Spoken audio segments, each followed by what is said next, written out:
Ang sabi kasi sa akin ni ate, ang laki na nung 3K kada kinsenas. Magkano lang naman gastos ng bata? Kung bibili ka ng pagkain niya, di ba? Hindi naman lumalagpas ng isang kaba yung nakakain niya kada buwan. Tapos sa grocery pa. Oh, malaki na yung 3K nun. Dapat nga raw, grocery na lang ibinibigay ko kada kinsenas eh. Para hindi ako malugi. Kasi hindi naman namin alam kung saan mo dinadala yung pera na para dapat sa anak natin. Malay ko bang ginagamit mo pansarili, kaya todo ka makagipit sa akin para magbigay ako ng sustento. Hindi ko dinadala kung saan ang pera. Sige, kung ayaw mo magbigay ng sustento, ipapaalam ko itong pinagsasabi mo sa attorney. Tandaan mo, may pinirmahan tayong legal documents. Andoon yung pangako mo kung magkanong ibibigay mo kada kinsenas. Hindi naman kasali ang ate mo sa issue natin ha. Huwag siya mangialam dito. Matanda ka na. Hindi ka bata na kailangan sumunod sa sinasabi ng ate mo. Magkaroon ka ng sarili mong utak. At abogado ang kausap natin. Hindi lang yun eme-eme lang. Pero bahala ka. Hindi naman dapat ako nakikipagtalo pa sa'yo. Magkita na lang tayo sa korte. Isama mo ate mo para mapahiya siya doon. May anak siya. Dapat alam niya kung anong karapatan ng bata. Pero pare-pareho kayong hindi nag-iisip. Akala nyo nilalamangan kayo? Para kay Apple itong ginagawa ko. Para sa karapatan ng anak ko. Ito ang mga istorya ni Lola Telang.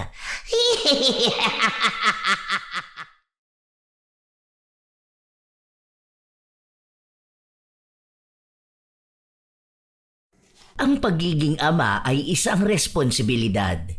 Nagkaroon man ng magandang samahan sa asawa o nauwi sa hiwalayan. Dahil ang bata ay kargo pa rin nila. Pero ang responsibilidad na yon ang pilit na iniiwasan ni Kenneth. Ayaw niyang magbigay ng sustento sa anak. Pero yun din ang bagay na magbibigay sa kanya ng parusa na tila ba susukuan niya. Magagawa niya pa kayang magbago? O sadyang dadalhin na lang niya ang kasalanan na yon habang buhay? Hindi na naman makontak tong lalaki na to. Naka-restrict ako sa messenger. Isa pa talaga. Kapag ako nainis, ipopost kong pagmumukha niya sa social media. Ay, go bakla! Support ako dyan! Ayaw mo kasi na ako mag-post sa mukha niyan eh. Kakalat talaga yun sa lahat ng group. Ewan ko kung hindi pagpiesta ng sigbin niyang mukha. Inaalala ko lang kasi yung nanay niya. Alam mo namang sakitin yun. Mamaya sa sobrang sama ng loob nun atakihin sa puso. Ayaw nun napapahiya ang mga anak niya. Inaalala mo yung nanay niya. Samantalang di naman nila inaalala yung anak niyo. Kapal na mukha niya. Itong asawa-asawahan niya lang ang kakausapin ko. Sabihin ko na pagsabihan niya tong si Kenneth na magbigay naman ng sustento sa bata. Hindi naman malaki ang hinihingi ko. Asa ka naman natutulungan kanya? Sasabihin lang niya sa'yo na siya na ang magsasabi. Pero ang totoo niyan, ayaw niya rin mabawasan ng pera na ibinibigay sa kanya ni Kenneth. Tandaan mo single mom din yon na may 3 anak nung pinatulan ng ex mo. Kalain mo yon? Iniwan ng asawa at anak para sumama sa single mom na may 3 anak? Don't get me wrong Walang problema sa akin ang single mom. Pero yung jowa ng ex mo, malandi na single mom. Pumayag maging kabit para may makuwang sustento sa mga anak. Buti pa yung ibang single mom hindi mga agaw ng lalaki. Tapos ngayon, sinusustentuhan ng anak ng iba, samantalang walang maibigay sa anak niya. Ay, mas lalo akong na-stress. Hindi ako makapagtrabaho ngayon. Kasalanan ko rin naman to eh. Kung sana namili ako ng lalaki, hindi sana ganito. Pero nung bago kami, hindi naman siya ganyan eh. Nagbago na lang nung nagkaanak kami. Naging babaero na hanggang sa nakipaghiwalay na ako. Ang ganda ng usapan namin na magsusustento siya sa bata. Ay nako, kung ako sa'yo, kasuhan mo yan. Kasal kayong dalawa May legal na karapatan ng inaanak ko. Kaya huwag kang papayag na lahat ng pera niya ay mapunta doon sa anak ng babae niya na hindi naman niya anak. Tingnan mo sa huli kawawa yan. Baka kay Apple pa yan manghingi ng pera kapag tumanda siyang mag-isa. Kasi iniwan na siya ng mga taong sinusustentuhan niya na hindi naman niya kadugo. O ayan, nag-reply na. Nasa meeting daw siya kanina. Wala raw siyang maibibigay kasi mag-birthday yung bunso nila. Wow! Bunso nila? Na para bang may ambag siya noong nabuo yon? Swerte talaga ng bago niyang pamilya. Hayaan mo, ako na lang magbibigay ng pambili ng uniform ng inaanak ko. Hindi na, wag na, baliw ka. Okay lang. Kaya ko naman yan. Mag-CA na lang ako. Wag na, ako na to. Wala naman akong ibang pinagkakagasusan kundi ang mga boylet ko eh. Kaya wala munang fireworks sa ngayon. Dahil kay Baby Apple ko muna ibibigay ang kita ko. Huwag ka na mahiya, no? Hindi, biro lang. Pero serious ako na ako nang sasagot ang uniform ng inaanak ko, ha? Kamukha ko naman siya eh. Parehas kaming maganda. Salamat talaga, Cherry. Yaan mo. Kapag natuloy na ako sa pagtaywan ko, ako naman ang babawi sa'yo. Ay naku, no need na bumawi, no? Ang gawin mo, bumawi na lang kayo ng anak mo. Kung kaya naman, huwag ka nang manghingi ng pera doon sa walang kwentang Kenneth na yon. Hindi alam ang responsibilidad sa buhay. Kakainis. O siya, tara na, umuwi na tayo. 17 taong gulang pa lamang si Erica nung nagkaroon sila ng anak ni Kenneth. Ikinasal naman sila noong tumungtong na siya sa hustong edad. Pero malaki ang nagbago sa relasyon nila. Halos mag-iisang taon na rin silang naghiwalay. Simula noon, hindi na nagbibigay ng sustento si Kenneth. May trabaho naman si Erica pero hindi sapat ang perang kinikita niya para sa kanilang 2 anak. Sa tindahan ng gulay sa palengke siya namamasukan dahil hindi rin naman siya nakapagtapos ng pag-aaral, kaya wala siyang makitang maayos na trabaho. Isa yon sa naging pagsisisi niya. Kung sana ay mas pinagtuunan niya ng pansin ang pag-aaral noon, wala sana siya sa sitwasyon niya ngayon. Pero dahil may anak na rin naman siya, mas pinipili na lang niyang magsumikap sa buhay. Ilang araw pa ang lumipas, nakatanggap siya ng tawag mula sa dating asawa. Nakikipagkita ito sa kanya. Nagpunta naman siya. Sahod mo kahapon, baka naman pwedeng magbigay ka ng sustento sa anak mo. Nasa na yung napag-usapan natin. Nagsabi na ako kina mama mo, kaso wala rin sila maibibigay dahil may sakit siya. Hindi naman ako nanghihingi sa kanila. Ang sinasabi ko lang, yung ipaalala sa'yo kung ano ba ang responsibilidad mo sa anak ko. Oo, may pera naman ako dito. Magkano ba kailangan mo? Kaya na ba yung 3K? Oo, okay na yan. Pandagdag na rin sa pambili ng gamit ni Apple. Papasok na kasi siya. Libre naman yung school pero yung mga gagamitin niya kailangan kong bilhin. Sana naman, huwag ka na magbigay ng stress. Hindi ko naman kayo pinakikialaman ng bago mong asawa eh. Pero huwag mo kalimutan kung ano yung kailangan ng anak mo. Tara, sama ka sa akin. Para maibigay ko yung 3K. Hindi mo pa dinala ngayon? Andun sa hotel. Tarantado ka ba? Magbibigay ka ng 3K para sa anak mo tapos sa hotel ko pa kukunin? Hindi ako tanga. Alam ko tong ginagawa mo ah. May asawa ka na nga eh. Hindi ka pa rin makontento sa kanya. Sige na, minsan lang naman to eh. Kung nakukulangan ka sa 3K, pwede namang gawing 5K. Ang pinag-uusapan natin dito yung sustento mo sa anak natin. Hindi yung pagbebenta ko ng katawan ko sa'yo. Pera ni Apple ang kinukuha ko. Tapos ngayon gusto mong magmuka akong babaeng bayaran? Nahihibang ka na talaga. Ayaw mo? Ayoko. O edi wala. Sayang naman yung 5K na ibibigay ko kay Apple. Ikaw pa tong tumatanggi. Tapos magagalit ka sa akin kapag hindi ako nagbigay ng sustento sa anak natin. Ikaw rin naman tong may ayaw gawin para makakuha siya ng sustento eh. Siyempre, kailangan may kapalit din yung perang pinaghirapan ko, no? O sige na. Total, ayaw mo naman eh. Aalis na ako. Galit na galit si Erica, kaya nasampal niya ang dating asawa. Pinagmumura niya rin ito. Dahil nga hindi siya pumayag sa nais nitong gawin sa kanya, hindi nagbigay ng kahit na magkano para sa anak nila. Sinabi niya rin agad sa kaibigan niya kung ano ang napag-usapan nila ni Kenneth. Ay, ang walang hiya na yon. Ginawa ka pang bayarang babae. Parang akala niya ganun lang yon. Kulang pa nga yung sampal na ginawa ko sa kanya eh. Buwisit siya. Baka akala niya ganun lang akong babae. Hindi porket kailangan ng anak namin ng pera, ganun niya na lang ako kadali makukuha. Isa pa, di ba dapat kusa niyang binibigay yung para sa bata? Yung hindi na siya hihingi ng kapalit? Sobrang katika mo ng sigbi na yon. Hindi na nga siya nakontento sa'yo noon eh. Tapos ngayon eh, di pa rin ba siya kontento sa bago niyang babae? Hindi na nandiri sa sarili? Hindi na talaga magbabago yung ganong klase ng tao. Eh yun na nga. Nagulat ako. Akala ko naman bigla na niyang napagtanto na yung ginagawa niya sa anak niya hindi tama. Yung tinitipid niya, tapos anak ng iba yung binubuhay niya. Yun pala, may iba lang gustong gawin sa akin. Ay nako, wag mo na siyang kausapin ha. Hayaan mo na siya. Kapag nagsisi yan, huli na ang lahat. Hindi pwede yung ganyan na ikaw lang lagi nagmamakawa para sa anak ninyo. Responsibilidad niya yon, no? Dapat bilang lalaki, alam niya yon. Ako nga tong bakla eh. Alam ko kung ano yung responsibilidad dapat ng ama eh. Binlock ko nga ngayon. Panay kasi ang chat sa akin. Kung ano-anong pag-aaya.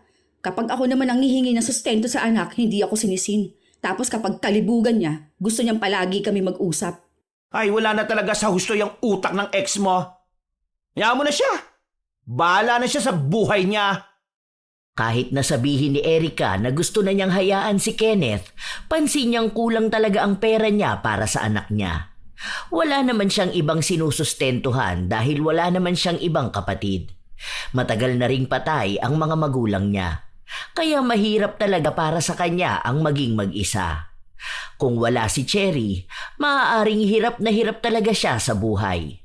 Marami na siyang utang sa kanyang kaibigan. Pero dahil mabait ito, hindi siya sinisingil o kaya ay sinusumbatan. Kahit ang pamilya ni Kenneth, walang naibibigay sa kanya. Hanggang sa isang araw, nagkaroon ng problema kay Apple. Isinugod ito sa ospital matapos masanggi ng sasakyan. Dahil tumakas ang nakasanggi sa bata, sila ang sasagot ng gastos sa ospital at gamutan. Sa sobrang problemado ni Erica, nagpunta siya sa trabaho ng dating asawa. Wala ito roon kaya pumunta siya sa bahay nito. Pero ang unang kumausap sa kanya ay ang bagong asawa ni Kenneth. Hindi kasi siya sumasagot sa tawag ko. Sabi naman ng mama niya, na-chat na niya kay Kenneth yung nangyari sa bata. Gusto ko lang naman siya makausap. Nagalit sa kanya ang babae at sinabi na kaya lang siya naroon dahil gusto niyang guluhin ang kanilang relasyon. Ipinaliwanag ni Erica na matagal na siyang walang pagmamahal kay Kenneth at wala siyang balak na bumalik ulit ito sa kanilang buhay. Pero hindi siya pinaniwalaan ng babae. Pinagsaraduhan siya ng pinto at sinabing walang maibibigay si Kenneth dahil nga nagastos na ang lahat ng pera sa mga bata. Siya rin ang may hawak ng ATM nito. Hindi siya nagbibigay ng sobrang pera para hindi makapagsustento sa isa niyang anak, sa tunay na anak. Naiiyak na lang ang dalaga pero wala siyang ibang malapitan. Hanggang sa dumating ang kanyang kaibigan. Bakla, okay na to. Naibigay ko na nga yung isa kong laptop eh. O ayan, may pera na tayo para kay Apple. Ano ka ba naman? Bakit naman nagbenta ka pa ng gamit mo? Okay lang yun, ano ka ba? Eh di ba 3 ang laptop ko? Ano naman ang gagawin ko doon? Eh isa lang naman ang ginagamit ko. Kaya naman nakatambak lang sa bahay, di ba? Masisira lang din yon. Oh, edi may pakinabang ngayon na naibenta ko. Nahihiya na ako sa mga pinaggagawa mo. Ikaw pa yung mukhang tatay sa anak ko eh. Hoy, anong tatay? Ninang ako, no? Mami nang. Basta, yun na nga. Yung tatay niya, ayun. Lahat ng perang pinaghihirapan andoon sa anak ng iba. Hindi man lang ako hinarap. Nagpunta ka sa kanila? Oo, nagbabaka sakali kasi ako. Kaunting tulong lang naman yung kailangan ko eh. Pandagdag lang sa pera na meron ako. Huling bigay niya kay Apple, nasa 700 lang yun. Tapos, 5 months na nagdaan. Kapag nagbibigay yun, hindi man lang tumataas ng 1,000. Gaga ka ba? Sinabi ko nga sa'yo na pabayaan mo na siya, di ba? Hindi magbibigay. Paano? Takot yun sa bago niyang asawa. Kaya nga kahit di niya anak yung 3 bata eh. Siya naging tatay at bumubuhay doon. Kita ko nga sa post ng babae na may bagong tablet yung panganay niya. Bigay nga raw ni Kenneth. Magkano yung tablet na ganun? Tapos cash pa ata nabili. Nakakuha ata ng bonus. Hayaan mo na nga kasi. Alam mo makakarma rin yung mga ganong lalaki. Dami na natin yung bago niyang asawa na masama rin ang ugali. Buti sana kung nagsasama sila tapos turuan niya si Kenneth na maging responsable rin sa totoong anak. Kaso siya pa itong nagsiselos kapag magbibigay ng bare sa totoong anak. Kaya wala akong respeto sa mga ganong klase ng babae eh. Ewan ko, napapaisip na nga ako. Di ba si Ate Jadaline, nagpatulong sa team ni Tulfo? Yung hindi siya may papalabas pero tutulong yung team nila para magsustento yung asawa niya? Sila, hindi naman sila kasal. Pero nagawa ng paraan para mapilit yung lalaki na magbigay ng pera sa anak niya. Kami ni Kenneth, kasal kami. Baka mas matulungan ako kapag ganun, ano? Hindi naman kami i-interview talaga na ipapalabas eh. Yun na lang pala sigurong gawin ko. Mas mabilis kasi kumilos yung team nila eh. Ginawa nga ni Erika ang sinabi niya. Tumawag siya sa numerong ibinigay sa kanya.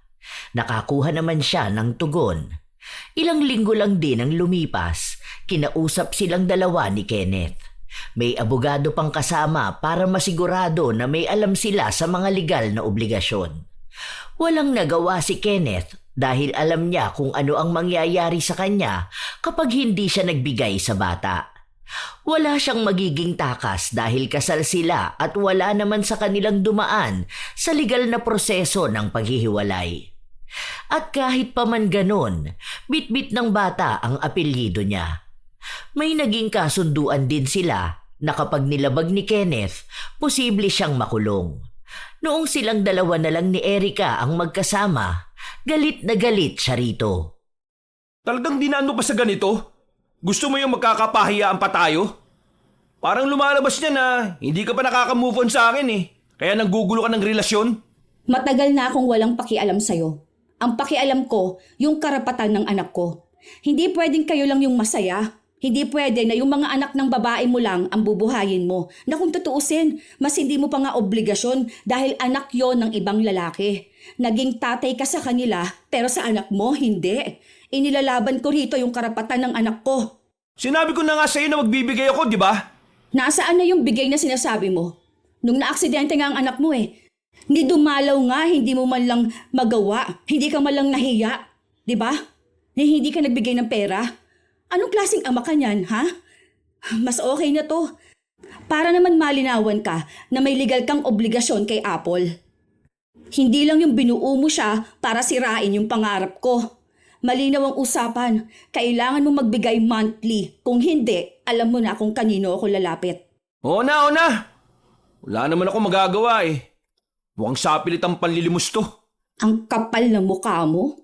Hindi ito sapilit ang panlilimos. Obligado ka sa anak ko. Wala akong pakialam kahit sino pa ang magalit sa akin. Kahit magmukha pa akong tanga at mukhang pera. Kukunin ko ang dapat na para sa anak ko. Dinaan ko na ito sa legal na usapan. Wala na akong balak magmakaawa. Dahil sa oras na ikaw ang hindi sumunod, ibig sabihin, nagdesisyon ka ng makulong. Yun na yun. Matapos yung sabihin ni Erika ay agad na rin siyang umalis. Naging maganda naman ang takbo ng ginawa niya. Nagbibigay na si Kenneth kada sahod.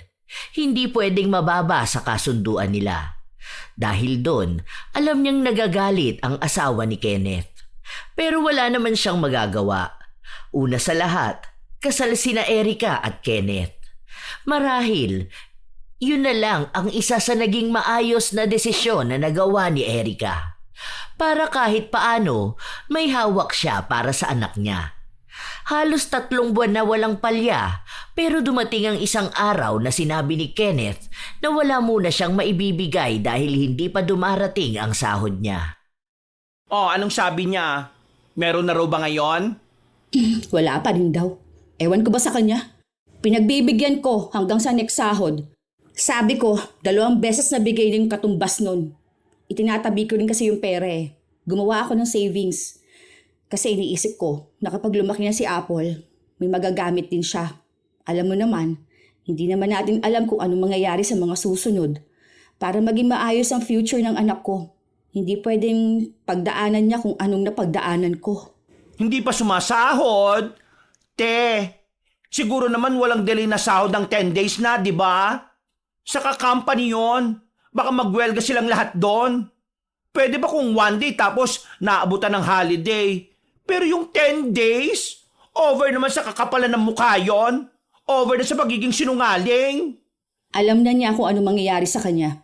Nag-send nga ako sa kanya ng screenshot doon sa pangangamusta ng team ng Tulfo eh. Sabi ko sa kanya, isang sabi ko lang ng ginagawa niya, yari talaga siya. Buti na lang talaga may panakot ako sa kanya. Ay buti talaga. Huwag kang papayag na spoiled niya yung mga hindi niya anak ha. Ganyan dapat. Maging matapang ka. Pinagsasabihan nga ako ng ate niya, bakit naman daw ako umabot pa kay Tulfo. Nakakahiya naman daw yun kapag nagkaroon pa kami ng interview. Marami pang makakanood sa amin. Baka raw maging kahihiyan pa yun ni Apple kapag lumaki siya. Hoy, mas kahiyaya talaga yon kung malalaman na ang tatay niya sigbin na walang paninindigan sa buhay. Hindi dapat ikaw ang pinagsasabihan niya. Dapat yung kapatid niya. Tingnan mo, nung ikaw humihingi ng tulong sa kanya, di sila makapag-reply sa'yo. Na kesyo buhay yun ng kapatid nila. Kaya si Kenneth lang ang pwede magdesisyon. Ngayon naabot ng kahiyan, lahat sila active na aatake sa'yo. Turuan nila si Kenneth, no? Di naman kamo aabot sa team ni Tulfo yan kung una pa lang nagsusustento na siya. Ang sabi pa nga sa akin, parang sinasagad ko naman ang sahod ni Kenneth. Parang wala na rin natitira sa kanya. Parang lahat na lang dapat ibigay kay Apple. Ay aba, natural tatay siya. Baka mo wala nang napupunta dun sa anak ng asawa niya. Ang sabi ko nga sa kanila, yun kasi ang binigay na percent ng abogado. Mababa na nga kako yun. May mas mataas pa doon dapat na ibibigay niya. Pero ako na yung naawa, kaya yung mababa na lang monthly. Hay nako, hayaan mo yan sila. Basta ikaw, ginawa mo yung tama para sa anak mo. Mga itsyosera lang sila. Sabay sa issue.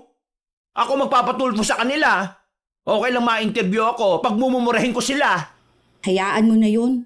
Kilala ko si Kenneth. Kapag may kinalaman sa legal na usapan, matatakot yun. Mawawala talaga lahat sa kanya kapag nakulong siya. Ewan ko kung paglabas niya, may asawa pa siyang uuwian. At kung makakahanap agad siya ng trabaho. True! Basta kahit na anong mangyari wag na wag kang papayag na hindi siya magbibigay. Karapatan niya ng anak mo. Maging lalaki naman sana siya, no? Ilang linggo pa ang lumipas hanggang sa umabot na ng isang buwang hindi nagbibigay si Kenneth. Kaya bago gumawa ng aksyon si Erica, nakipagkita siya sa dating asawa para kausapin ito. Dahil kung hindi niya madadaan sa pakiusapan, ipapausad niya ang reklamo. Maawa ka naman. Hindi ko naman kaya yung laki ng pera na hinihingi mo.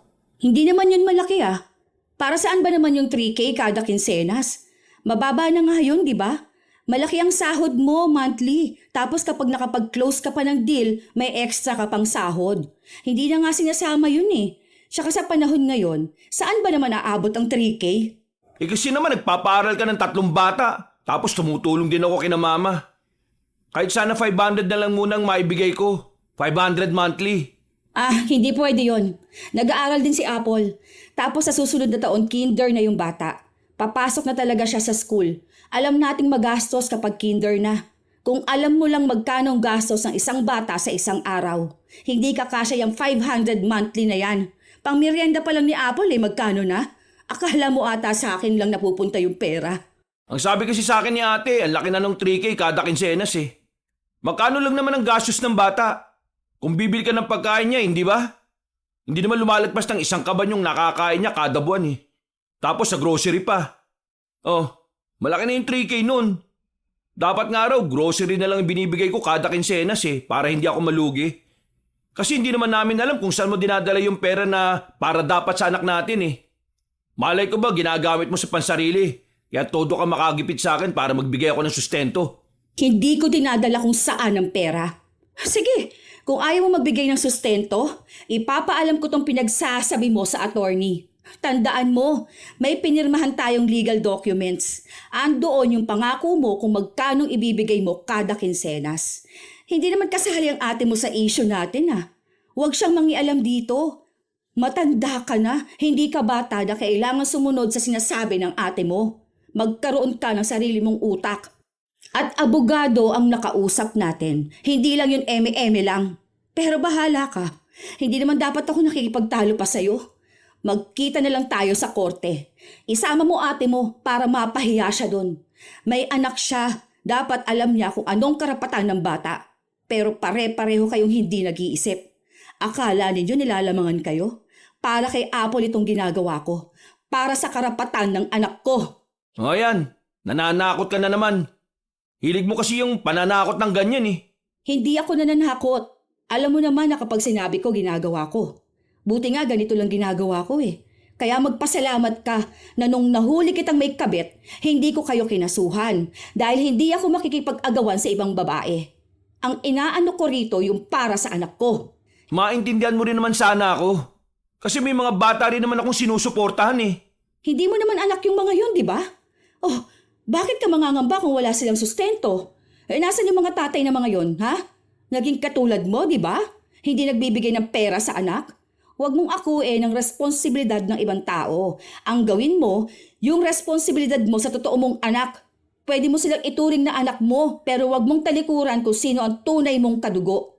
Mag-asawa ka na nga lang ulit ng bago. Para yun na lang ang maging ama ni Apple. Para siya na bumuhay sa inyo. Nagpapatawa ka ba? Ha? Naririnig mo ba yung pinagsasabi mo? Talagang sinasabi mo sa akin na ipasa ko sa ibang lalaki yung responsibilidad mo? Hindi yung ganun kadali. Wala pa akong plano na magkaroon ng asawa. Kung saan-saan pala pupunta tong usapan natin eh.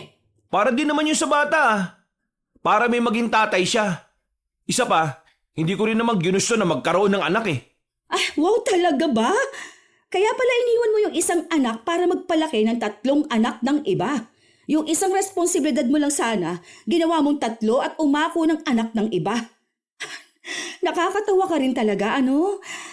Hindi pa fully develop yung utak mo. Hindi gumagana ng naaayon sa edad mo eh. Nakakaawa ka mag-isip. Eh kasalanan mo rin naman kung bakit tayo nagkahiwalay eh. Di ba? Kung sana hindi mo ako pinalayas, edi sana walang problema na ganito. Sana kusa ako nagbibigay sa anak natin. Eh nung pinagtabuyan mo ko, sila lang naman yung tumanggap sa akin eh. Sa kanila ko naramdaman yung totoong pamilya. Nakakahiya naman sa panluloko mo sa akin, no? Nagpapaawa ka sa kasalanan mo rin naman. Eh sa akin naman ngayon ang bato ng sisi, ha? Ikaw ang nagloko, kaya pinalayas kita. Tapos tinodo mo, kasi hindi ka malang umako ng kasalanan eh. Sumama ka rin naman doon sa babae mo para bumuo kayo ng masayang pamilya. O wala na yon. Okay na. Hindi naman na rin kita babawiin sa kanya eh. Ang sinasabi ko na lang dito, yung sustento, ha? Huwag na natin palawakin ang issue. Kung sa sustento lang, hanggang doon na lang yon. Eh, pero hindi mo kasi ako maintindihan eh. Lagi kami nag-aaway ng asawa ko. May bago na kasi akong pamilya. May inuuna rin akong responsibilidad. Kaya mo naman buhayin si Apple mag-isa, di ba? Ako na lang yung nakikiusap sa'yo. Para na rin sa ikatatahimik nating lahat. Walang katahimikan to. Gawin mo kung anong responsibilidad mo. Tapos na ang usapan na to. Hindi akalain ni Erica na makikiusap sa kanya si Kenneth para sa ganong bagay. Kaya mas lalo niyang pinilit ang karapatan na para sa anak niya.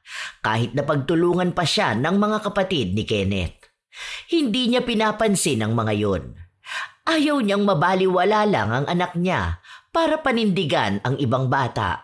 Ilang araw pa ang lumipas, hindi pa rin nagbibigay si Kenneth, kaya pinatawag ulit silang dalawa. Eh yun naman po ang sinasabi ko sa kanya. Pero palagi niyang sinasabi sa akin na yung ate niya hindi naniniwala na ginagastos ko ang pera para sa anak ko. May mga pinapakalat pa sila na sugarol ako.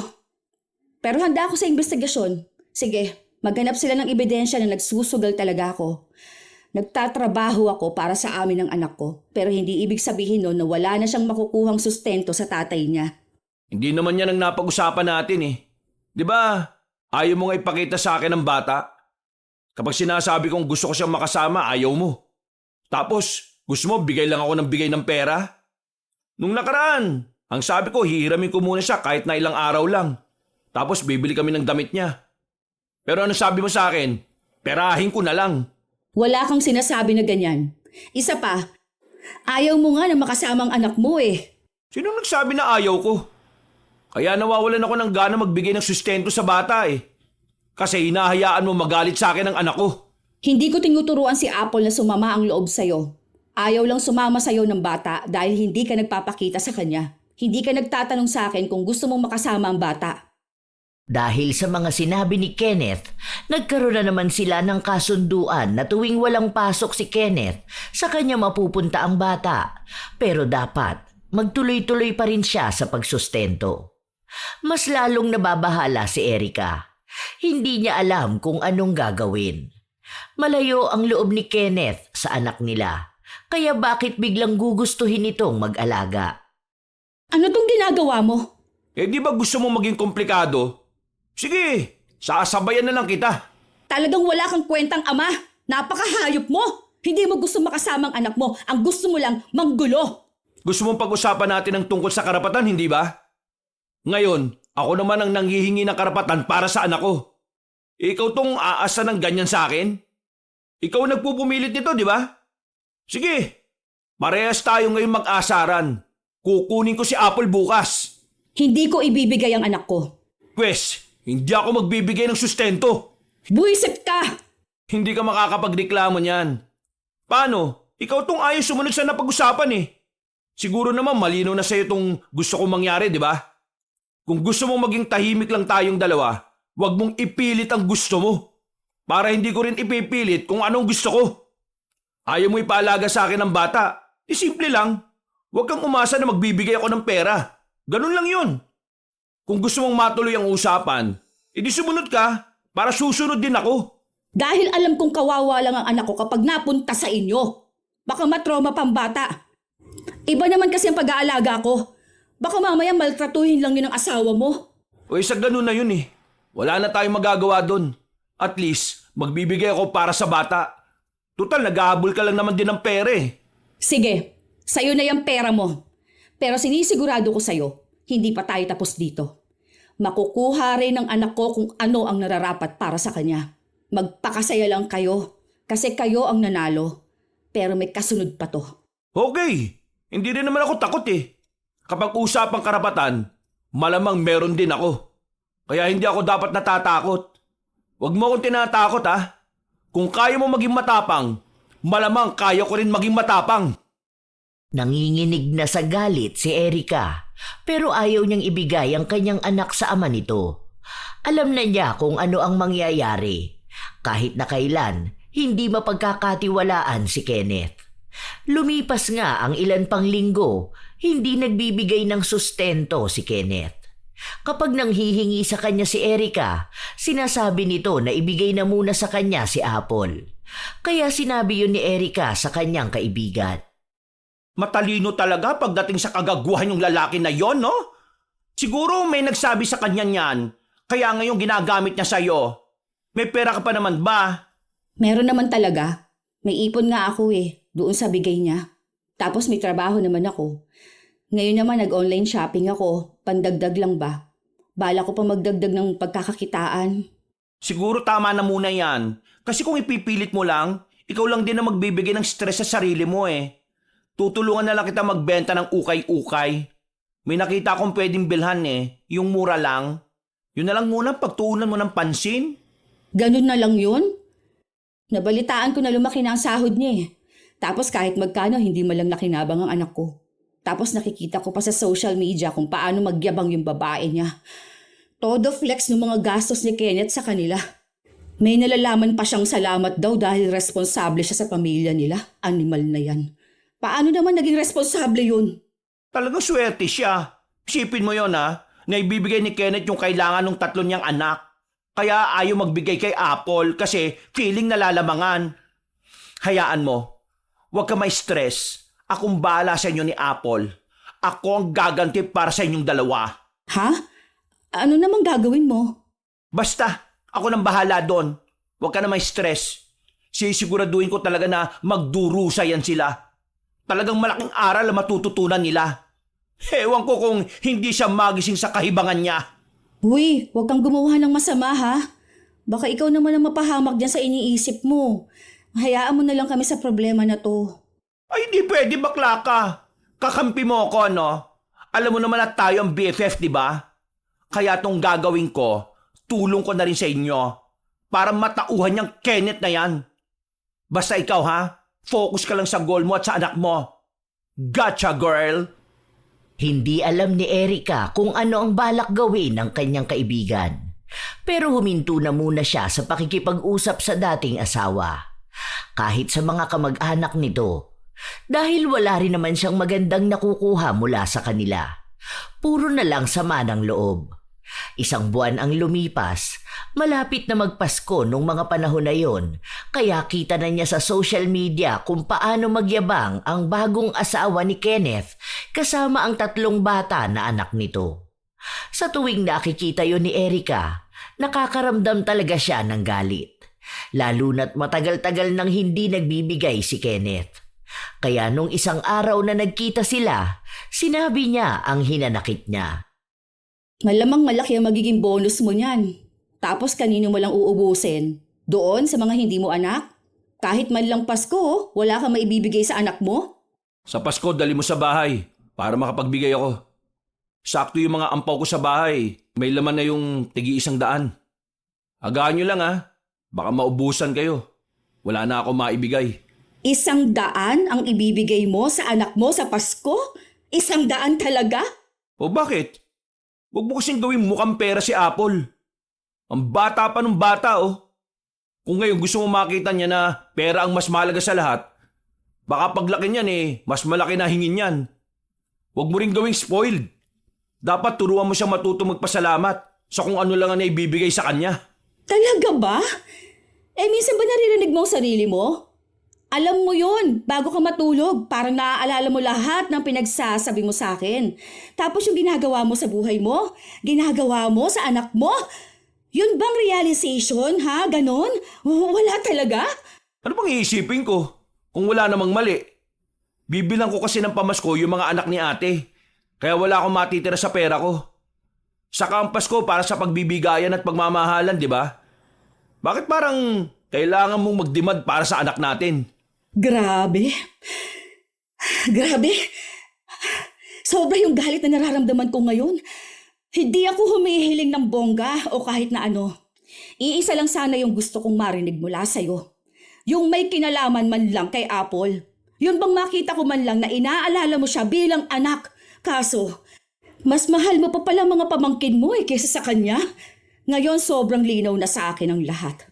Hindi ka na nga talaga magbabago. Alam ko na kasi kung anong kailangan mo sa akin Pera, di ba? Yun lang naman ang gusto mo kaya nakikipagkita ka sa akin Pero hindi mo na lang ako mapilit magsustento kasi alam mong may hinihiling din ako. Ewan ko sa'yo. Simula ngayon hindi na kita guguluhin. Totoo na to. Hindi na ako manghihingi ng tulong sa'yo o kahit na anong may kinalaman sa anak natin. Pero hindi ibig sabihin nito na tuturuan ko ang anak natin na magalit sa'yo. Iisa lang ang hiling ko. Sana hindi ka magsisi sa mga desisyong ginawa mo ngayon. Sana panindigan ka rin ng pamilyang pinaninindigan mo ngayon. At sana hindi dumating yung araw na kapag nagsisi ka, maging anak mo wala na rin puso para sa'yo. Yon ang nag-iisang hiling ko sa'yo ngayong Pasko. Sana maging masaya ka na. Sana nga, wag mo nang maisip ang anak mo kahit na kailan. Wag nang dumating yung araw na saka mo siya kikilalanin at babawian kapag wala na sa'yo ang lahat at naging miserable ka. Hindi na naghintay pa si Erica nang sasabihin ng dating asawa. Kusa na siyang umalis. Wala na talaga siyang kahit na anong nakikitang pag-asa. Kaya hahayaan na lang niya itong mas ituring na anak ang ibang tao kaysa sa tunay niyang anak. Total ay yun din naman ang gusto ni Kenneth, ang manahimik na lang sila. Hanggang sa sumapit ang Pasko, walang paramdam si Kenneth. Nibatiin man lang ang anak. Maging ang mga kamag-anak nito hanggang sa umabot ng sumunod na taon. Nagpatuloy na lang si Erica sa kanyang trabaho at pag-aalaga sa anak habang kasama niya ang kaibigan niya. Isang araw, tumawag ang kapatid ni Kenneth sa kanya at nagtatanong kung pwedeng kunin niya muna ang dating asawa. Nagtataka siya nung una pero sinabi sa kanya na wala raw itong trabaho at pinalayas na ng kinakasama niya. Nakikitira ito sa kanila pero wala silang pansustento sa kanya. Ay, bongga! Super happy ko talaga. O di ba? Ngayon naghihirap na siya. Anong gusto ng pamilya niya? Ikaw ang tutulong? Hoy, wag mo yan siyang tatanggapin ha. Sinasabi ko sa'yo, sasabunutan talaga kita. Hayaan mo siya magdusa. Dapat damihin niyang malala kung ano yung galit at sakit na nararamdaman mo noon. Hindi ko talaga siya kukunin. Saan ko naman siya dadalhin? Saan ko siya patitirahin? Alam nga naman na ako magpakain sa kanya. Yung sahod ko sapat lang sa amin ni Apple. Tapos dagdag pa yung pag-iipon ko para sa kinabukasan ng anak ko. Hindi ko pwedeng agawan yung anak ko para may maibigay lang sa kanya. Siya nga di ba? Ibang tao ang inuna niya noon. Hindi niya yun kadugo Yan! Ganyan dapat! Bahala siya sa buhay niya. Isipin mo yon, lahat ng meron siya, binibigay niya dun sa anak ng iba. Kaya wala dapat siyang karapatan na magreklamo kung may parusa na nangyayari sa kanya. Pinalayas siya kasi nakipagbalikan na yung dating asawa. May maganda na raw kasing trabaho o eksakto naman na nawalan siya ng trabaho. Ang pinagtataka ko, paano siya nawalan ng trabaho? Ilang taon na siya doon. Tapos, dedikado yun sa trabaho. Tapos ngayon daw, hindi makapasok sa kahit saang trabaho. Malamang kasi nga masama siyang ama. Wala siyang kwentang tao. Kaya ayun ang napala niya. O di ba? Yung ate niya todong suporta sa kanya sa mga kagaguhan niya. O bakit ngayon? Tinatakwil na rin siya. Iba talaga kapag wala kang pakinabang sa isang tao Noon kasi, yung mga anak niya naging responsibilidad ng ex mo. Kasi nga wala siyang pera, di ba? Kaya ganyan talaga. Basta ako, nung nagsasama kami, kaya ako lang naman siya pinalayas kasi nga nagloko siya. Pero hindi dahil sa kung ano-ano pa. Pero bahala na siya dyan. May trabaho siya o wala. Hindi naman nagbago ang buhay namin ng anak ko. Wala pa rin naman siyang dulot sa amin. Huwag lang talaga akong guguluhin niya sa ganyan. Nako, tama na ang stress na naramdaman ko sa kanya. Yun na lang yun. Tama ka dyan. Hayaan mo siya maghirap. Ilang araw ang lumipas, palaging tumatawag ang ate ni Kenneth kay Erica. Palaging nagtatanong kung kailan siya pwedeng lumipat sa kanya. Dahil hanggang sa mga oras na yon, wala pa ring makitang maayos na trabaho si Kenneth. Kaya sa inis ni Erica, nagpunta siya sa bahay ng ate ng dating asawa. May mga bagay siyang gustong linawin. Bakit ba akong binubuliglig ninyo? Hindi ko responsibilidad ng lalaking yan Nagkaroon na yan ng bagong asawa, di ba? At ikaw naman, Kenneth, bakit ba Ano bang akala mo? May pananagutan ako sa'yo? Matagal na tayong hiwalay, hoy! Hindi ko kailangan ng asawa at mas lalong hindi kailangan ng anak ko ng tatay. Kasal tayo, di ba? Ibig lang sabihin nun, dapat obligasyon mo rin ako. Kahit na anong mangyari, asawa mo pa rin ako. Hoy, sa papel lang tayo kasal, hello? Hiwalay niya tayong dalawa. Kung yung anak mo nga na dapat obligasyon mo, tinalikuran mo, di ba? Dapat doon ka humingi ng pananagutan sa pamilya na pinanindigan mo. Hindi sa akin, hindi sa anak ko. Wala ka na sa buhay namin Hindi kita kargo. Doon ka sa mga taong binuhay mo. Tandaan mo sana yung mga araw na halos lumuhod na ako sa harapan mo para lang makapagbigay ka kay Apple. Tandaan mo rin yung mga araw na pinagtatabuyan mo kami dahil masaya kang buhayin yung anak na hindi naman galing sa'yo. Huwag naman sana masyadong makapal ang pagmumukha mo, ha? Kaya nga ako nakikiusap sa'yo Kung hindi mo na ako mahal, hindi ko naman ipipilit ang sarili ko Ang sinasabi ko lang, baka pwede mo naman akong tulungan. Ako naman muna ngayon. Labas na ako sa problema mo. Hindi kita anak para sustentuhan. Ang ginagawa kong pagpapakahirap sa trabaho ngayon para to kay Apple, hindi para sa'yo. Dahil kasal lang ako sa'yo pero hindi kita kaano-ano. Maghanap ka ng trabaho. Bumangon ka ng pangsarili mo. Hindi mo ako nanay na aakay sa'yo kapag nadapa ka. Pinili mo ang ibang tao, kaya wala kang dapat ihingi ng tulong sa akin. Yan ang pinili mo. Magkaroon ka ng paninindigan sa desisyon mo. Kung sana naging mabuti kang tao, kahit na naghiwalay na tayo, magagawa ko pong tumulong sa'yo. Pero hindi ganun ang ginawa mo Kaya bahala ka sa buhay mo. Kahit na anong pangongonsensya ng pamilya ni Kenneth, hindi siya nakinig. Kinausap pa siya ng ina ng dating asawa at sinabi sa kanya na parte naman ng pagsasama ng mag-asawa ang pagkakamali. Wala naman daw naging anak si Kenneth sa ibang babae. Baka makaya pa nilang maayos ang relasyon nila, basta wag lang siyang magmatigas. Dahil paglaki ni Apple, hahanapin niya rin ang kanyang ama. Pero buo ang paninindigan kay Erica. Hindi na siya magpapabalik ng isang taong nanakit sa kanya. Diba? Bakit naman ganun? Bakit ako naman ngayon ang pinipilit nila? Parang lagi na lang lumalabas na akong mali Pero bahala siya dyan. Hindi ko tutulungan yung tao na yun Anong gusto nila? Akong bubuhay kay Kenneth ngayon? Hoy, kung ako nga hindi nila tinulungan nung hirap na hirap ang buhay namin ng anak ko. Ay nako, buti na lang hindi ka marupok. Sobrang proud talaga ako sa'yo, te. Lagi nila ako kinukonsensya na kapag daw nakabangon si Kenneth, wag akong hihingi ng tulong. Baka raw kapag may pera na ulit siya, hihingi ako ng sustento para sa anak namin. Sabi ko nga wala na akong balak magmakaawa pa. Kasi kung gusto niya talaga magbigay, siya ang magbibigay ng kusa. Hindi ko na siya kukulitin. Kung yung 3 anak na pinanindigan niya, todo ang luho, tapos yan, ano nangyari? Di ba iniwan siya? Kung yun ng mga yun hindi na konsensya. Kasi nga, hindi naman siya kadugo. Tanga kasi siya eh. Iniwan ng asawa at anak para sa babae na may anak na rin. Yan, buti nga sa kanya. Hindi pa ulit makakahanap ng work ngayon. Ang galing, epektibo talaga yung pangungulam na pinagawa ko sa kanya. Ha? Kulam? Anong pinagsasabi mong kulam? Ay, nadulas ako. Sorry. Okay, anong kulam? Ha? Kinulam mo si Kenneth? Hoy, paano? Hindi. Ganito kasi yan. Hindi naman to yung kulam na yung bad na kulam. I mean, bad pa rin naman to. Pero di siya yung yung may sakit, ganon. Kasi tong kulam na ginawa ko, pampabigat lang sa buhay. Pero kulam pa rin yan. Loko ka. Bakit mo naman yung ginawa? Kasalanan kaya yung paglapit sa itim na kapangyarihan? Kasi naman imber na ako sa kanya, no? Alam mo yung naawa na ako sa inyo ni Apple? Tapos, ayun, naisip ko na masyado siyang mayabang dahil sa pera na meron siya. Kaya sabi ko dun sa witch na gawan siya ng ritual na pampabigat ng buhay. Like, mawawalan siya ng work.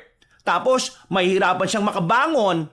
Para kapag bumagsak siya, doon niya malalaman kung ano yung mga mali na nagawa niya. Actually, bumagsak naman talaga siya pero hindi pa rin naman nakikita yung mali niya. Masyado pa rin siyang mayabang. Kaya hindi pa rin ako naawa sa kanya Kaya, sorry na ha. Hindi ko lang talaga matiis yung pinaggagawa niya Baka naman mapahamak ka niyan. Ano ka ba naman? Ako pa yung nag-aalala sa pinaggagawa mo. No, wala naman daw tong balik sa akin. Saka, hindi naman ganun ka-bad yun. Tingnan mo baligtad na nga lahat Siya na ang nagmamakaawa. Pero saka ko na lang ipapalis yun kung makikita ko talaga na magiging matino na siya. Yun kung titino pa siya. Baka maging ganyan na lang siya habang buhay. Kasi naman ang yabang niya pa rin Ay nako, bahala na siya. Hindi na alam ni Erika kung ano pang sasabihin niya. Dahil nandyan naman na ang parusa sa dating asawa. Gusto rin naman niya yon, pero minsan kapag naiisip niya, para siyang nakokonsensya. Ayaw rin naman ng kaibigan niyang ipaalis agad ang kulam. Kahit kasi wala nang magandang nangyayari sa buhay ni Kenneth, masyado pa rin siyang mayabang. Isang araw, nabalitaan niya na may bago na ngang trabaho ang dati niyang asawa. Hindi naman niya pinakialaman kung anong trabaho yon, dahil wala rin namang magbabago. Hindi pa rin naman ito magsusustento sa anak nila. Hanggang sa isang araw, nakatanggap siya ng tawag. O bakit? Anong kailangan mo? Nasa trabaho ako. Baka may hiring kayo dyan. Ano ba namang trabaho ko rito? Tindera ako ng gulay sa palengke, hoy. Bakit naman kakailanganin pa nila ng ibang tao? Tsaka mababa ang sahod dito. Hindi mo kaya yung ganito. Hindi hanapan mo ako ng ibang trabaho dyan. Kailangan ko ng trabaho Tulungan mo naman ako. O ano yung sinasabi ng mama mo na minapasukan ka malaki ang sahod? Tapos pinagyayabang pa sa akin na makakabangon ka na sa buhay, kaya wag akong hihingi ng pera sa'yo? At wag ko na rin ihihingi ang anak ko? Akala naman ata niya magmamakaawa na naman ako para sa sustento na obligasyon mo naman dapat. Tanggal ako sa trabaho 2 araw pa lang ako doon. Nagkaroon ng problema sa kumpanya kaya kailangan magtanggal ng mga tao. Isa ako sa natanggal. Kaya ngayon, wala akong trabaho. Ilan na yung napuntahan kong interview. Tapos, wala namang kumukuha sa akin. Nagbabakasakali lang ako na baka dyan meron ako mapasukan. O kaya dun sa bakla mong kaibigan. Hindi ko alam kay Cherry. Mamaya magtatanong ako. Bakit mamaya pa? Ngayon mo na itanong. Alam mong kailangan ko ni. Hoy, ang galing mo naman. Ha? Bakit mo ako inuutusan? ikaw na nga lang itong nakikiusap sa akin ah. Hindi mo ba alam na marami akong ginagawa? Maghintay ka kung kailan ako magsasabi. Hindi ko obligasyon na madaliin ang sarili ko para lang sa'yo. Naging matapang na rin si Erika. Tinulungan naman niya si Kenneth na magkaroon ng trabaho pero hindi talaga ito tumagal sa palengke. Madalas na tinatamad siya. At doon lang din nalaman ni Erika na dala rin pala ng kulam ang kawalan ng motibasyon kay Kenneth na magtrabaho. Dahil doon, tila ba bumaon sa kahirapan si Kenneth. Wala siyang matinong trabaho. Nakikitira pa rin siya sa kanyang kapatid. Ilang buwan ang lumipas, naging maayos naman ang buhay ni Erika. Nakakaya na niyang punan ang pangangailangan ng anak. Doon nakita ni Kenneth na hindi nga talaga siya kailangan ng anak. Isang beses, naghintay si Kenneth na umuwi ang dating asawa. Gusto niya kasi itong makausap. Pero nung makita pa lang siya ni Erika, nakasimangot na agad ito. O ano, bakit nandito ka? Wala na akong ibang trabahong ibibigay sa'yo. Maghanap ka dyan. Ikaw naman kasi ang tamad-tamad mong pumasok. Binigyan ka na ng trabaho, ang arte mo pa. Magaling ka naman, di ba? Maghanap ka ng trabahong babagay sa'yo. Baba ng sahod. Gusto mo magsipag ako? Tapos may OT tapos hindi pa bayad? Ano ba naman yun? Paano naman ako bubuhayin yan? Kahit sarili ko hindi mabubuhay dun eh. O ngayon, ramdam mo na ako? Tapos single mom pa? Magastos pa magpalaki sa anak? Tapos solo kong lahat? Kung hindi ako tinutulungan ni Cherry, baka hindi ko na talaga kinaya eh. Sa sobrang mahal ng bilihin, sa dami ng gastusin, nakakaya kong lahat yun maitaguyod ko lang ang anak natin. Tapos ikaw, ganda ng trabaho mo, laki na sahod mo. Ni hindi mo lang sumagi sa isip mo na baka nahihirapan ako. Sa bagay nga pala, hindi mo na yun dapat isipin.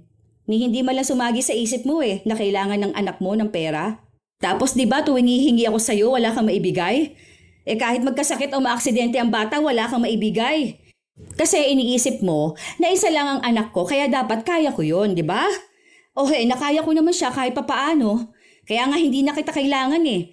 Hindi ka na talaga namin kailangan. Alam ko na yun. Gabi-gabi na yun ang iniisip ko. Maniwala ka man o hindi, laging yan ang laman ng isip ko. Ngayon pa, no? Ngayon pa kung kailan wala ka na talaga magagawa para may maitulong sa anak mo? Kasi kahit sa sarili mo hindi mo nga mabuhay ngayon. Alam ko kung ano yung mali ko. Kaya nga nagsusumikap ako ngayon para makabawi. Ang tanga ko.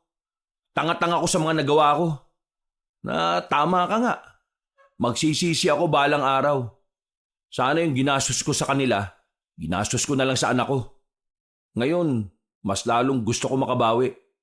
Gusto kong iparamdam sa kanya na handang sumuporta at sumustento sa kanya. Yung mararamdaman niyang prinsesa ko siya. Talaga ba? Ngayon pa kung kailang huli na ang lahat? Hindi pa naman huli ang lahat eh. Bangako, kapag nakabangon ako, babawi ako kay Apple. Ibibigay ko sa kanya ang lahat ng hindi ko naibigay noon. Hindi ko kailangan ng pangako. Hindi kailangan ni Apple ang puro lang salita. Ang kailangan ng bata, yung may gawa. Dahil nakukonsensya ka lang ngayon. Dahil wala ang naiwan sa'yo. Kung hindi pa yan nangyari sa'yo, baka hindi mo pa rin kikilalanin ang anak mo.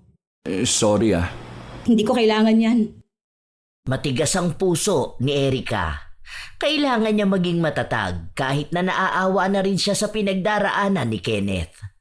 Kahit naman galit siya rito at halos isumpa na niya noon, hindi pa rin maalis ang awa niya.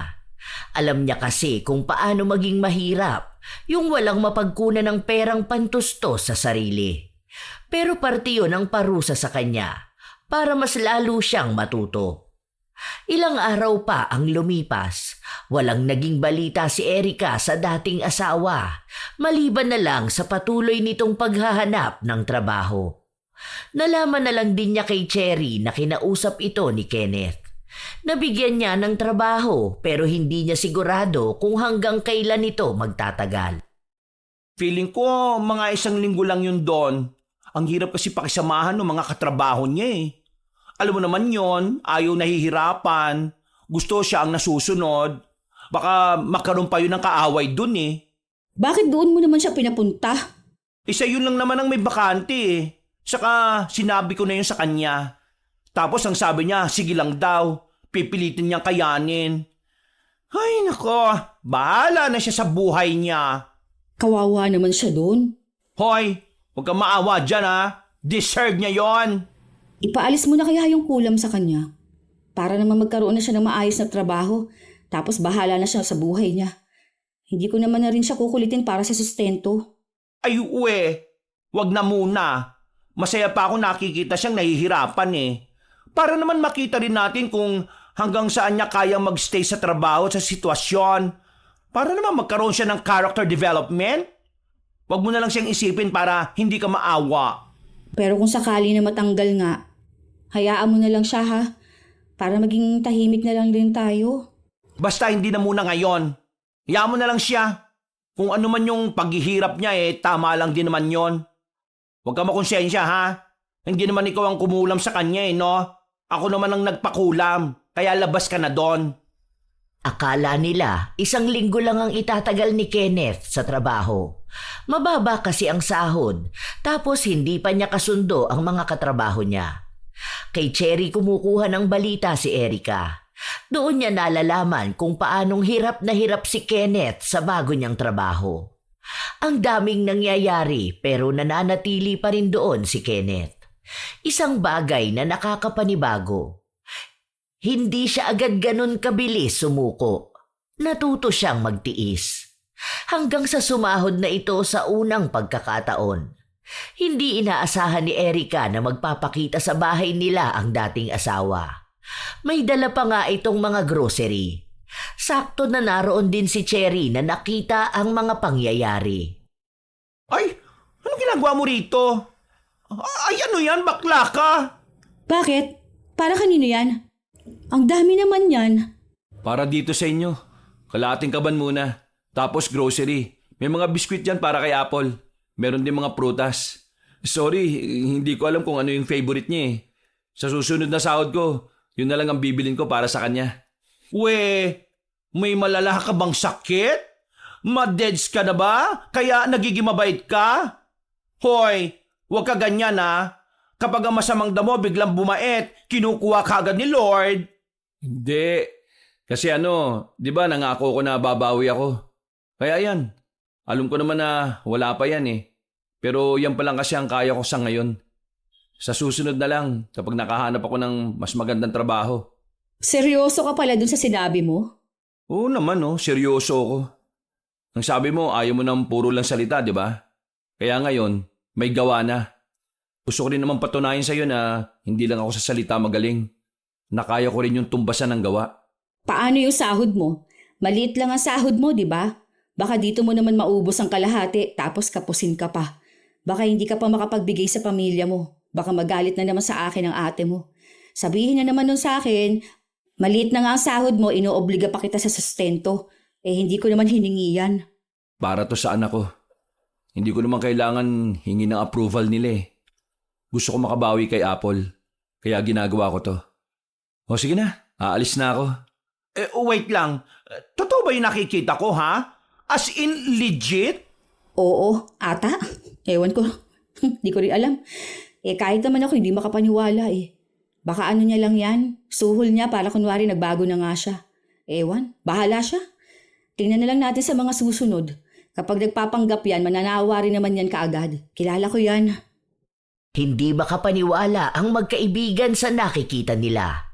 Akala nila 1 beses lang yun mangyayari. Pero kada sahod ni Kenneth, nagbibigay siya ng kusa para sa bata. Minsan, binibilhan niya ito ng damit o mga gamit na kailangan ng bata. Kaya hinahayaan na lang ni Erica kung ano ang ginagawa ng dating asawa. Para naman yun sa bata. Isang araw, bumisita si Cherry sa bahay ng kaibigan. Nakita niya na may mga bagong gamit si Apple. O ano yan? Bili ni Kenneth? Ang dami naman yan, girl. Oo, umalis sila kanina ni Apple. Gumala sila sa mall. Sabi niya bagong sweldo siya. Oh, buti pinayagan mo siyang hiramin ng bata. Samantalang noon ni ayaw mong ipahawak sa kanya yung anak ninyo. May himala na rin talaga nangyayari Oo, wala namang masama dun. Total anak niya naman si Apple. Tsaka wala silang bonding dalawa eh. Nakikita ko rin na nagiging maayos na siya ngayon. I mean, yung alam na niyang obligasyon niya. Mukhang tuminutino naman na rin kahit papaano. Saka parang nawawalang stress niya kapag kasama niya ang anak niya. Ngayon alam na niya gaano kasaya makipag-bonding sa anak. Yung palang isa sa sasabihin ko. Balita ko nga na hirap daw siya sa trabaho niya eh. Paano? May bully doon. Kaso, di naman makaalis. Takot din naman siyang mawalan ng trabaho. Ayon, di ko akalain na makakatis pala siya ng ganun katagal, no? Kasi dati, ang bilis niya sumuko sa trabaho eh. Paano? Mabilis din kasi siyang makuha. Kaya akala niya ganun palagi. Ngayon, natuto na rin siyang magpahalaga. Hindi lang sa trabaho, pati na rin sa anak niya. Mukhang totoo na dedikado na siya sa buhay niya. Hindi na yung katulad noon na sobrang yabang, pero hindi naman nagsusustento sa anak. Siguro okay na yan. Tanggalin mo na yung kulam para makahanap na rin ng maayos na trabaho, para makaipon na rin siya para sa sarili niya. Hayaan mo na siya. Kung babalik siya sa pagtalikod sa anak niya, kasalanan na niya yun. Buhay niya yan eh. Magsustento man siya o hindi. Sure ka ba? Oo naman. Tsaka ayoko na rin ng mabigat sa utak na iniisip ko na kinulam siya dahil lang sa akin, no? Hoy, baka love mo na ulit siya, ha? Hoy, hindi no. Itong ugnayan namin para lang to sa bata. Saka maiintindihan din ni Apple kung anong meron sa amin ng daddy niya. Hindi ko rin naman siya iniiwas sa bata. Nasa kanya na yon kung paano niya gugustuhin magkaroon sila ng bonding ng anak niya. Basta, ipaalis mo na yung kulam. Okay na yan. May natutunan naman na siguro yun. Sinunod ni Cherry ang sinabi sa kanya ng kanyang kaibigan. Natanggal naman ang kulam pero takot pa rin si Kenneth na sumubok na maghanap ng bagong trabaho. Iniisip niya na kapag umalis agad siya, baka matagalan na naman siyang makahanap ng trabaho at matigil siya sa pagbibigay ng sustento sa anak. Ngayon pa ba na nagiging malapit na sila ng anak at nakikita niyang masaya ito sa mga naibibigay niya. Isang araw, umuwi siyang kasama si Apple. Nakatulog sa biyahe. Pagod na pagod. Sobrang saya niya maglaro eh. Ang dami kasing bata na kasing edad niya lang. Sabi nga niya balik daw siya dun sa susunod. Ang sabi ko, pakabait lang siya sa'yo para makabalik kami dun. May hiring pala doon sa company ng jowa ni Cherry. Baka gusto mo lang, pwede ka naman doon. Nasabi ko na rin yun kay Cherry. Kung gusto mong araw, isend mo na lang sa kanya yung resume mo. Pwede mo naman yun sa messenger eh. Hindi ko alam. Baka hindi rin ako makuha dun. At least, dito sa trabaho ko, napagtiyagaan ko naman na. Subukan mo lang, wala namang masama. Kung makukuha ka, di maganda. Kung hindi, hanap ka ng ibang trabaho. Alam naman na yun ni Cherry, kasi ako yung una niyang sinabihan. Kaya sabi ko sa kanya, tulungan ka makapasok dun. Thank you ah. Sige na, umalis ka na. Aalis na kaagad? Di ba pwedeng dito muna? Ano naman gagawin mo dito? Tulog naman na si Apple. Tsaka wala ka rin namang tutulugan dito. Umalis ka na lang. Usap lang muna tayo. Tungkol saan? Tungkol sa bata? O bakit? Ano bang gusto mong pag-usapan natin? Okay naman tong ganitong setup. Huwag ka na maghangad ng iba. Ayoko na rin ang kahit na anong ugnayan sa'yo. Basta lahat ng pag-uusapan natin tungkol lang sa anak natin. Hanggang doon na lang tayo. Wala na talaga? Wala na. Sa mga sumunod na buwang nakalipas, nagkaroon ng bagong trabaho si Kenneth. Doon na sa mas malaking sahod, kaya naibibigay na niya ang kailangan ng anak. Kusa niya yung ginagawa. Hindi na niya hinihintay na manghingi si Erica. Habang si Erica naman, hinahayaan na lang siyang gawin kung ano ang gusto niya. Maganda naman ang naging resulta ng pagbabago ni Kenneth. Dahil yon sa kulam, kaya may takot na rin siyang gumawa ng mali. Iniisip niya na yun na ang pangalawang pagkakataong ibinigay sa kanya at hindi na niya sasayangin pa. Hindi lang si Apple ang inaasikaso ni Kenneth dahil maging si Erica. Nagbibigay rin ng panahon sa dating asawa. Isang araw, nagkita ang magkaibigang sina Cherry at Erica habang ang usapan nila ay tungkol pa rin kay Kenneth. Pero at least, mas okay naman na siya ngayon, di ba? Hindi tulad noon. Parang ayaw niya nang kilalanin ng anak niya. Ay, buti na lang nakabawi-bawi rin siya kahit na papano. Pero di ko talaga akalain na ganyan ah. Kahit naman ako, no? Akala ko nga hindi na siya magbabago. Aminin, laking tulong ng kulam. Malaki talaga. Parang nauntog yung ulo niya eh. Tapos doon siya nagising sa mga kalokohan niya. Paano? 3 anak na hindi naman kanya ang ginawa niyang spoiled. Ang ending, babalikan din ng babae yung asawa niya. Kung hindi ba naman siya magalit sa sarili niya nun eh. Basta sana nga magtuloy-tuloy na to. Para naman sa bata. Huwag naman yung kapag nakakilala na naman siya ng iba, saka naman balik sa kalokohan niya. Baka hindi na naman niya kilalanin ng anak niya. Aba, kilala na siya ng mangkukulam. Mas madali lang ulit yung gawin. Hoy, wag mo na ulit yung gagawin ha. Hayaan mo na siya. Kung may sisirain siya ngayon, yun na talagang kasalanan niya. Bahala na siya dun. Basta alam ko lang masaya si Apple ngayon. Pero hindi pa rin ako kampante. Bahala siya. Kung magtutuloy-tuloy yan na kusa niyang ginagawa, di masaya. Kung manawa siya, problema niya na rin yun. Ilang buwan pa ang lumipas, nakikita naman ni Erica na kusa na talagang ginagawa yon ni Kenneth. Kaya hanggat alam pa ni Kenneth ang pagiging responsabling ama, hinayaan na lang niya ito. Hanggang sa dumating ang kaarawan ng kanilang anak at magkasama silang dalawa. Simpleng pagsasalo-salo lang naman yon kasama ang mga kaibigan ng kanilang anak. Wala lang ang pamilya ni Kenneth dahil mukhang hindi pa rin sila maayos kay Erica. Ang ate kasi ni Kenneth hindi kumbinsido na kusang nagsusustento ang kapatid niya. Iniisip niyang pinipilit na naman ni Erica. Pero hindi na kailangan pang patunayan ni Erica ang kanyang sarili. Si Kenneth naman din ang nagtatanggol sa kanya. Nung wala na ang mga bisita, nagmamadali na rin si Cherry na umalis. O sige na, aalis na muna ako. Bahala na kayo dyan ha. Kaya nyo na yan. Malaki na kayong dalawa. Enjoy and kiss kayo later. Hoy, anong kiss? Baliw ka. Tulog na ba si Apple? Oo, kaya pwede ka na umuwi. Kung hindi ka uuwi, dyan ka sa sala matulog. Matigas lang, wala kasing extra foam eh. Salamat pala ha, masaya si Apple. Kaya nga natutuwa ako. Kaya gusto ko na makita siyang masaya palagi. Oh, uuwi ka ba o dito ka? Oo, uwi na ako. O sige, baka naghihintay na yung asawa mo. Wala naman akong asawa Jesus, ikaw pa? Hindi mabubuhay na walang babae.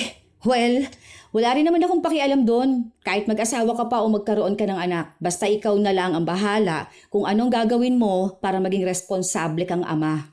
Napatawad mo na ba ako? Hindi mo na dapat iniisip yun.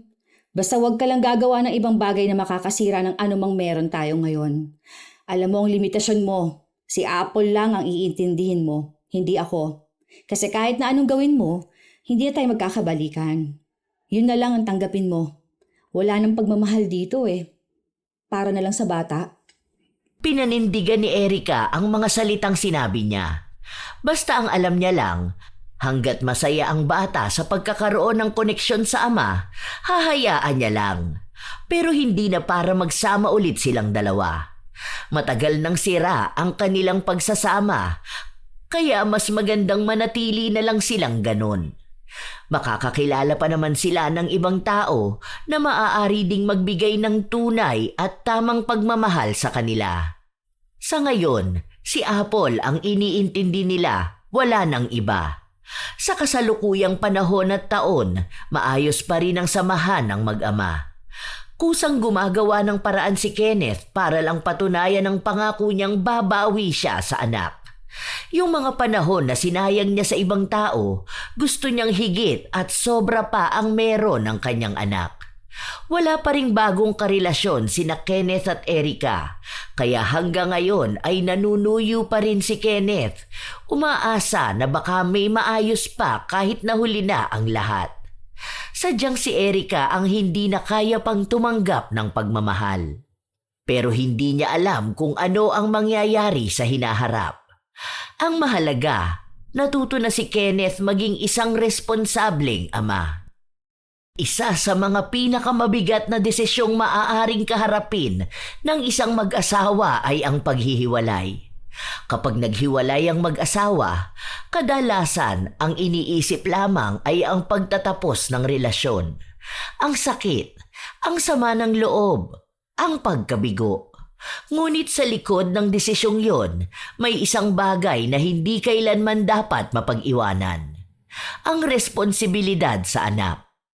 Ang paghihiwalay ng mag-asawa ay maaaring wakas ng pagsasama bilang magkapareha, ngunit hindi ito wakas ng pagiging magulang. Lalong hindi ito wakas ng pagiging ama. Ang pagiging ama ay hindi titulo na nawawala kapag nawala ang asawa. Hindi ito kontratang pwedeng tapusin kapag hindi na masaya ang relasyon. Ang pagiging ama ay habang buhay na pananagutan na nagsimula sa sandaling nabuo ang bata.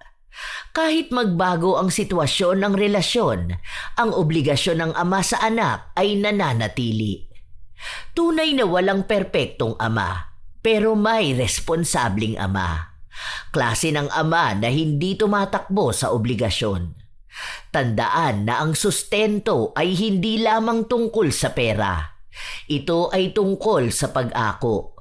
Pag-ako na may bunga ang bawat kilos. Pag-ako na ang pagiging ama ay hindi kondisyonal, hindi pansamantala at lalong hindi nawawala sa oras na kailangan siya. Ang sustento ay obligasyon, hindi lang basta pabor. At ang dangal ng isang lalaki na susukat sa kanyang paninindigan. Malalim ang usapin tungkol sa obligasyon.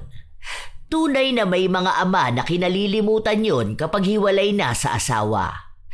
Sa mga amang nakikinig ngayon, naway wag sanang takasan ang pagsusustento sa mga bata. At sa mga ina, naway maging responsable ang ama ng inyong mga anak. Kayo ba mga apo? Anong opinyon nyo ukol sa kwento ng buhay ni Erica? Maaari nyo yang ibahagi para amin ding mabasa. Naway nakapaghatid ito ng magandang aral para sa inyo. Ito ang inyong Lola Telang at maraming salamat sa pakikinig nyo mga apo.